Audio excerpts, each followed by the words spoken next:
um jeito muito grosso, leva a namorada para um motel, se enquentam no quarto, ele tira logo a roupa. E ela se espanta e fala, calma, meu amor, que é isso? Eu sou muito romântica.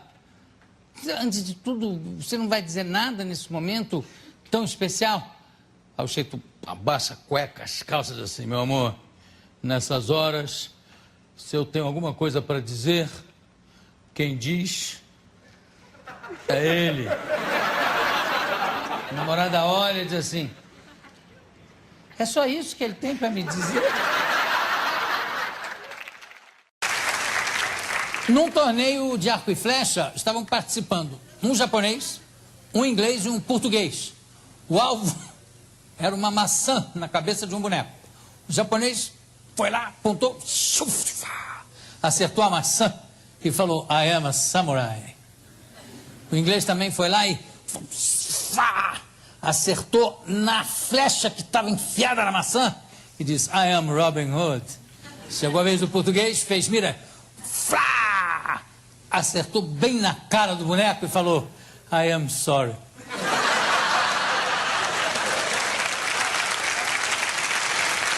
Eu ia contar outra, mas é melhor não contar, né? Seguinte, tá bom.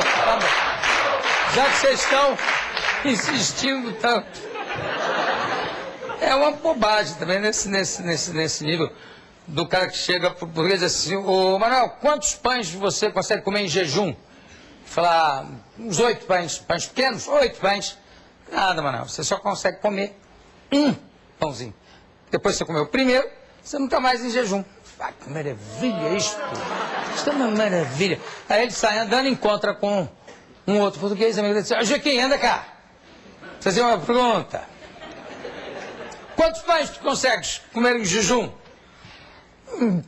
Uns 4, mais ou menos. Se dissesses 8, eu tinha-te uma resposta.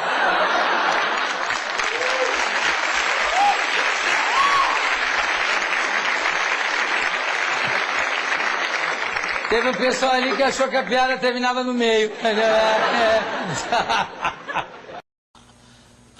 Ela diz o seguinte, diz que dois amigos foram caçar, foram pro meio do mato, na África. De repente, quando um amigo afasta uma moita, tem uma cobra venenosíssima que, ó, dá um bote bem no pinto dele. Na cabecinha do pinto. Pá! O cara já... O que eu vou fazer? O amigo disse, não se preocupa, pulou no jipe, disse, eu vou até a aldeia aqui perto, eu sei que tem um médico lá, trago ele para resolver esse assunto. Segura firme aí. Segura firme. O cara disse, tá, eu seguro. Estou segurando, vai logo. O cara pegou o jipe, chegou na aldeia. Cadê o médico? Onde é que tá o médico? Tá ali. Aí foi lá, o médico estava no meio de uma cirurgia, salvando a vida de alguém da tribo. Aí, doutor, meu amigo tá lá, ele foi picado por uma cobra venenosa, não sei o que fazer. Senhora, eu não posso largar essa cirurgia aqui no meio, mas você faz o seguinte, volta lá, tá? Pega um canivete, uma faca, exatamente onde a cobra mordeu, você faz uma incisão em forma de Y, e aí você pega e chupa o sangue e cospe, porque aí o veneno vem junto. Você chupa o veneno todo e cospe. O amigo disse, tá legal, ok. Pulou no jipe, voltou.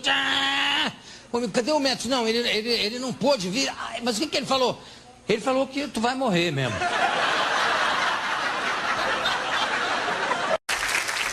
A professora passa a lição de casa para os alunos e avisa que não vai aceitar desculpas. A não ser por doença, com atestado médico, ou morte na família, com atestado de óbito.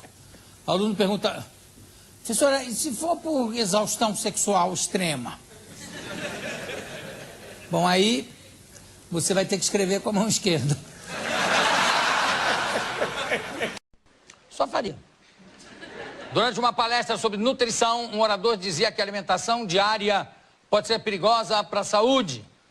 A carne vermelha é de difícil digestão, refrigerantes provocam incômodo estomacal, comida chinesa contém MSG, vegetais podem conter germes e até a água que bebemos pode fazer mal.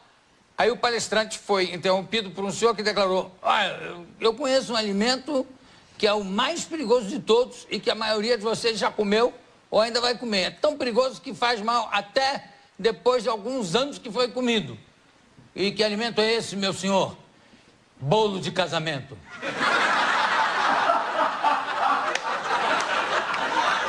Não vejo graça, não vejo. Você vê como tudo é relativo, né? Estava falando aqui de física, estava falando de filosofia. Diz que um vaqueiro chega na beira do rio com um rebanho de vacas, pergunta para um menino que estava sentado no barranco: menino, esse rio é fundo? O menino fala: a criação do meu pai passa com água no peito. O vaqueiro: obrigado. Toca as vacas para o rio, afundam todas. Desesperado, o vaqueiro pergunta: moleque safado, seu pai cria o quê? Pato. Boa noite, beijo do gordo. O Chiquinho, de vez em quando, me conta uma historiazinha passada na cidade onde ele nasceu, no interior. Diz que um sujeito viu um cavalo amarrado na porta do bar com uma placa: quem fizer o cavalo rir, ganha um mês de pinga. O sujeito nem pestanejou, foi no ouvido do cavalo, falou uma coisa baixinha. O cavalo...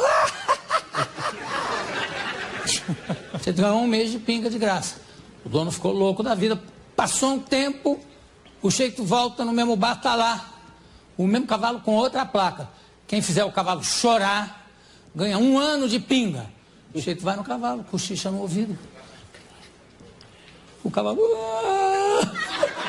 não parava de chorar. Aí o dono falou: olha, tudo bem, a pinga tá aí de graça, mas o que você falou pro cavalo? Eu disse: bom, na primeira vez eu falei que o meu pinto era maior do que o dele, ele riu.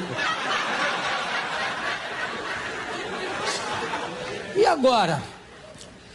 Agora eu mostrei. Ele chorou.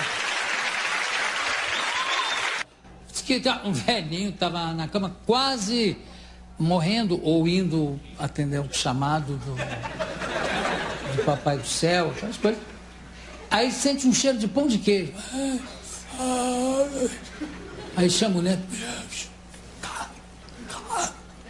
vai lá na cozinha, pede pra tua avó me mandar um pão de queijo pra eu comer. O menino vai, volta sem nada. Cadê o pão de queijo? A vovó mandou dizer que o pão de queijo é pro velório. Você sabe que tem a piada do sujeito que engoliu um olho de vidro sem querer.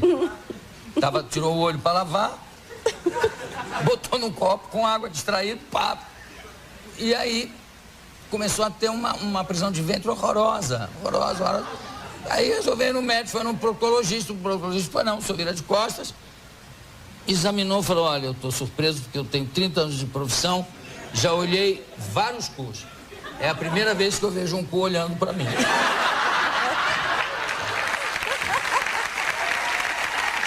Insatisfeito com o desempenho sexual do marido, não sei se devido ao nome ou ao tamanho, a mulher leva o marido para o médico. Aí depois do exame completo, o médico receita para ele meio comprimido de um estimulante sexual por dia. A mulher estranha: doutor, mas se meu marido tem problema, por que o senhor receitou meio comprimido? Porque o seu marido tem o pinto tão pequeno que um comprimido inteiro pode virar overdose. Maldade. Boa noite, um beijo gordo, obrigado. A telespectadora Jussara Leite me mandou um e-mail para lembrar a figura do Winston Churchill. Churchill, primeiro-ministro inglês, que comandou a resistência contra o nazismo na Segunda Guerra Mundial. Churchill fez história pela sua atuação política e também pelo seu senso de humor. Vou dar alguns exemplos aqui do senso de humor do Churchill. Quando ele fez 80 anos, um repórter com menos de 30 foi fotografá-lo e comentou: seu Winston, eu espero fotografar o senhor nos seus 90 anos. O Churchill olhou para ele e falou: e por que não? Você me parece bastante saudável. Outra vez, o Bernard Shaw. Bernard Shaw era o maior dramaturgo inglês da sua época e estreou a peça Pigmalião, que depois serviu de base para o My Fair Lady, etc. Aí ele mandou um telegrama convidando o Churchill com o seguinte texto: tenho o prazer e a honra de convidar o digno primeiro-ministro para a primeira apresentação da minha peça Pigmalião. Venha e traga um amigo. se tiver. O Churchill recebeu o telegrama e respondeu: agradeço ao ilustre escritor o convite tão honroso. Infelizmente não posso comparecer à primeira apresentação, mas irei à segunda, se tiver. Tem outra história que aconteceu na Segunda Guerra, quando o Marechal Montgomery, que era caretíssimo, dizem que não era tão bom quanto ficou famoso como extraordinário, mas parece que era bom, mas não era tudo isso, era muito vaidoso. E estava sendo homenageado por ter derrotado Rommel na Batalha da África. No discurso de agradecimento, ele disse o seguinte: eu não fumo, não bebo, não prevarico e sou herói. O Churchill comentou com um amigo do lado: eu fumo, bebo, prevarico e sou chefe dele.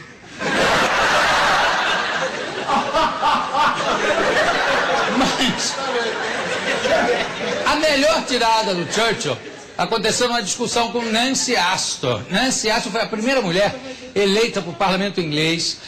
Era até amiga dele, ajudou ele a ser primeiro-ministro na primeira vez. Mas os dois estavam discutindo lá um ponto qualquer na casa de um amigo. A Nancy, irritada, falou assim, no auge da coisa, falou: se você fosse meu marido, eu colocava veneno no seu café. E ele respondeu: se eu fosse seu marido, eu tomava.